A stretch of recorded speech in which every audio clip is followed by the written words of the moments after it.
ముఖం కాంతివంతంగా ఉండాలంటే పోషకాలకు నెలవైన బొప్పాయి పండులో సౌందర్య పోషణకు కావలసినన్ని గుణాలున్నాయి. అందాన్ని రెట్టింపు చేయడానికి బొప్పాయిని ఇలా ఉపయోగించండి. అరకప్పు బొప్పాయి గుజ్జులో 1 టేబుల్ స్పూన్ నిమ్మరసం పిండాలి.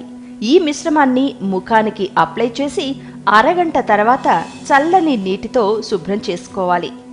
వారానికి 2 సార్లు ఇలా చేస్తే ముఖ వర్చస్సు పెరుగుతుంది. దుమ్ము ధూళి పేరుకుపోవడం వల్ల చర్మంపై మృత కణాల సమస్య పెరుగుతుంది. దీంతో చర్మం మృదుత్వంతో పాటు రంగు కోల్పోతుంది.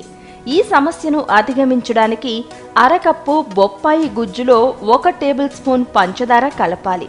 దీన్ని ముఖానికి బాగా పట్టించి ఆరిన తర్వాత గోరువెచ్చని నీటితో కడిగేసుకోవాలి. పార్టీకి వెళ్లే సందర్భంలో అందంగా కనిపించడానికి ఫేషియల్ ప్యాక్స్ అప్లై చేసి గంటల కొద్దీ సమయాన్ని వృధా చేస్తూ ఉంటారు. అరగంటలో మీ ముఖం కాంతివంతంగా తయారవ్వాలంటే ఇలా చేయండి. అరకప్పు బొప్పాయి జ్యూసులో 1/4 కప్పు కీరాదోస జ్యూస్ కలపాలి. అందులో 1 టేబుల్ స్పూన్ గంధం, తేనె, ముల్తానా మట్టి వేసి బాగా కలపాలి. ఈ మిశ్రమాన్ని ముఖానికి అప్లై చేసి 30 నిమిషాల తర్వాత చల్లని నీటితో శుభ్రం చేసుకుంటే చర్మం నిగారిస్తుంది.